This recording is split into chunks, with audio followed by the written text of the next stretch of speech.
Welcome to the Big Blue Daddy Podcast, Episode 2.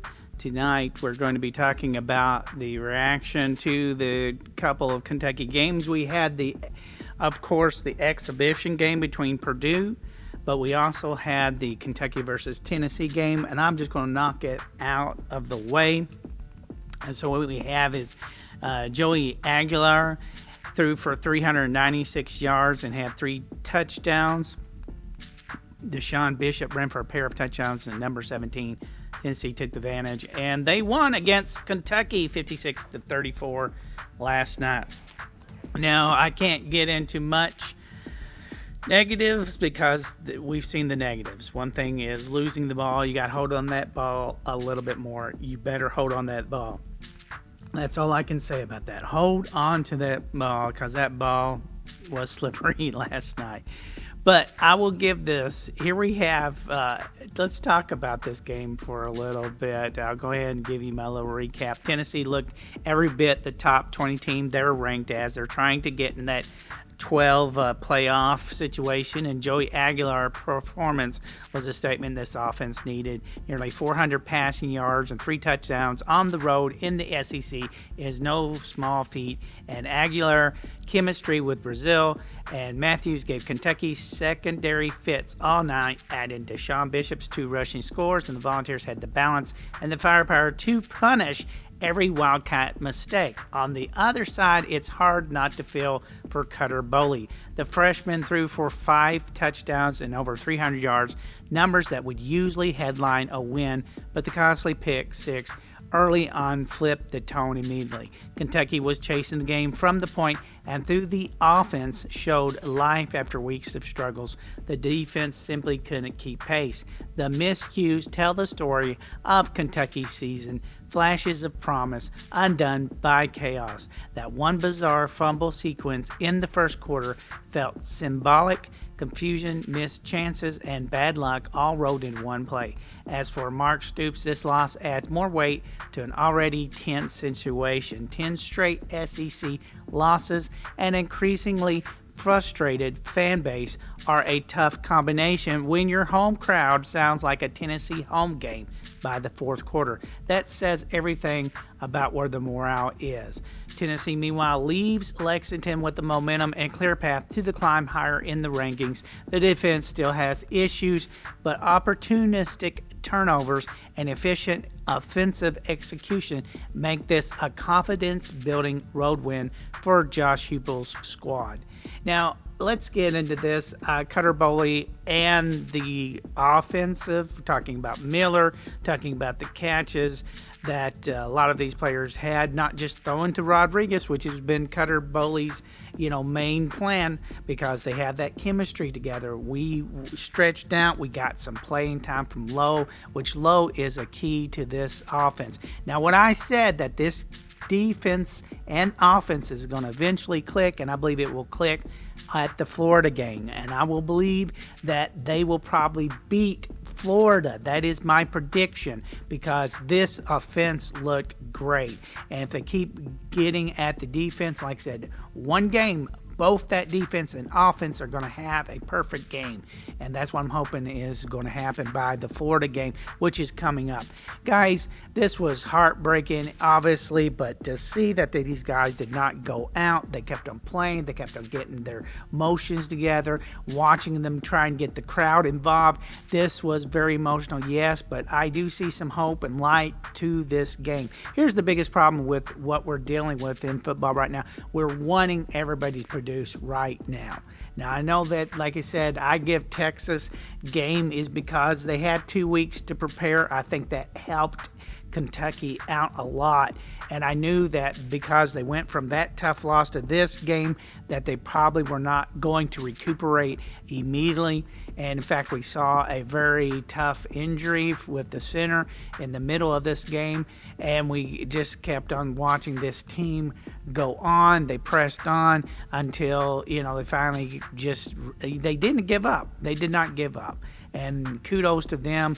And I ought to see more and better playing with this Kentucky football team. This offense looked great, 330 yards for Cutter Boley. That's not bad at all. And it's no 390 or 400 passing yards like Joey Aguilar had. But, hey, he looked good. He looks like the quarterback that this team needs.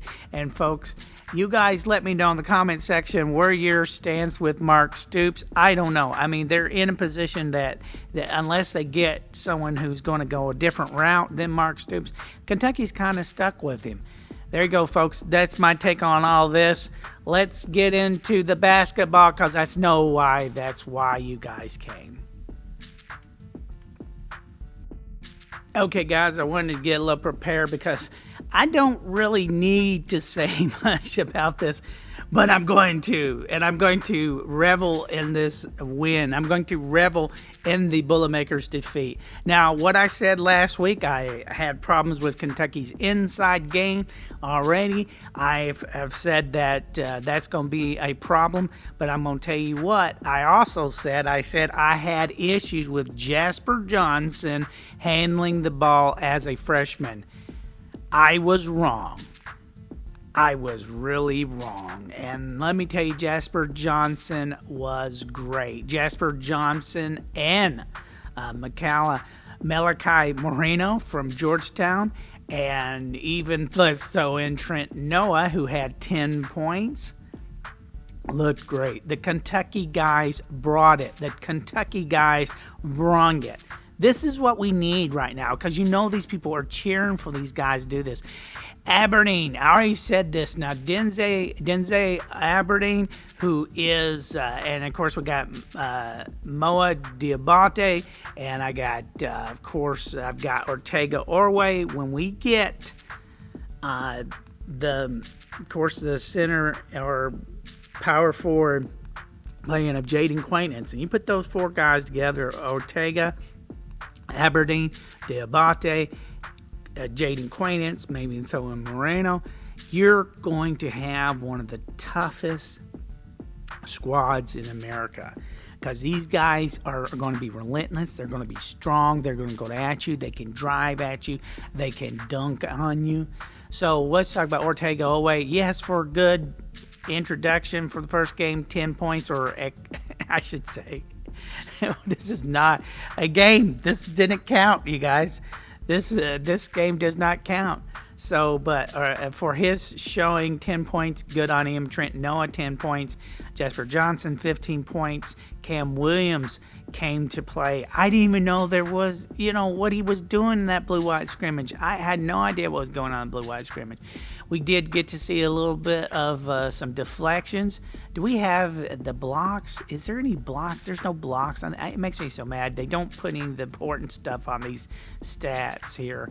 UK's top performers they have here is you had Mohamed Diabate had 8 points, 9 rebounds.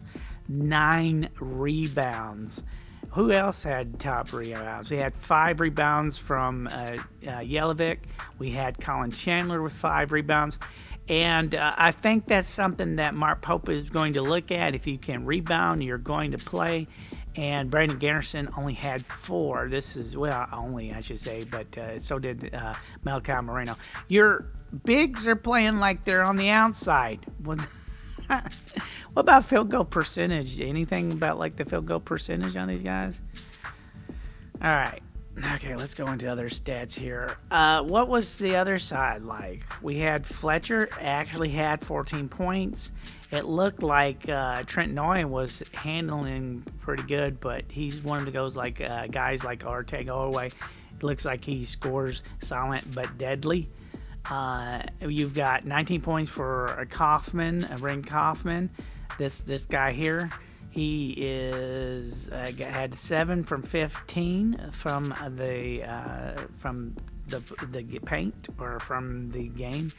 So we're looking at 19 points for him. So the thing was that a lot of people were saying, and I agree too, is we wore them down. Kentucky wore them down. There was only Purdue had top performers was Braden Smith 11 points and Daniel Jacobson had 9 points. But when it comes to offense, Kentucky's offense was just great. They had a 49% field goal percentage to Purdue's 39% field goal percentage, had 42 rebounds, and that's what's going to win these games is the rebound percentage. Where's the blocks? 3 blocks for each side. This is something I want Kentucky to get more of, is more blocks with having such a large, or tall lineup. I want to see more, blocks. Assists, Kentucky had more assists, 17-12. Turnovers, Kentucky had more turnovers. Oh, this is not good for Kentucky. And Kentucky free throw percentage was 69%, not good at all. 3-point percentage went to Kentucky, 31%, 9 from 29. I think Kentucky's wanting to do, 35 3-point attempts a game to win a game, and I can see that happening with this kind of thing. Points in paint, 36 for Kentucky, 26 for Purdue. That's really good on, when you got 7'4" center you're going against. You guys, this was fun to watch. Kentucky led the game, and for most of the game, they led. They were ahead most of the game, and never trailed through the entire game. And watching it and just seeing them, you knew eventually they were just going to break away. And with the 3-point shooting, that's what breaks them away. 2 in a row from the Kentucky guys. We had Trenton Noah, he had a 3-point shot. You had Jasper Johnson, he had a 3-point shot. And it seemed like it was over. That was, Purdue should have put the white flag out there. Went that time. And of course this game doesn't count. They saying, oh well, Purdue didn't prepare and whatever heavy. It was same with Kentucky. They started in July or June and started practicing the same way with Purdue. They were starting June, July practicing, and so they've been playing each other. And you should be out there going, oh yeah, I'm excited about playing someone else besides ourselves. And this is an experienced team. This is a team that was here last year. They're going to go to, they're going to be in the NCAA Sweet 16 again. I see them doing that. I see Kentucky doing that as well. I'd like to see Kentucky go all the way. That would be nice. But, Purdue is predicted probably to win it all. They also have Houston is on the tails. I don't know what Houston is doing in an exhibition game. They probably think this is ridiculous knowing Sampson. He's about winning. Then he doesn't give a care about this stuff. I think, people like us, we're excited and we're fans. And these tickets were outrageous when you talk about for an exhibition game, what type of tickets that were sold. Some of the prices I heard were just phenomenal. And this is what you get. This was fun. This really was. I don't know what how many people watched this game for, then you had on the other side, you had Louisville losing to Kansas. Kentucky couldn't get a better night. I mean, really, you beat Kansas. Kansas beats Louisville and Kentucky beats Purdue. And Kentucky fans are celebrating. Give them that celebration. Yeah, this one doesn't count, but hey, we've learned a lot about this. So you guys, thank you for watching. Subscribe and like below. Keep you posted. After the 5th episode, I'll give you an update and see where we're going to take this. You guys have a wonderful day. Thanks for watching.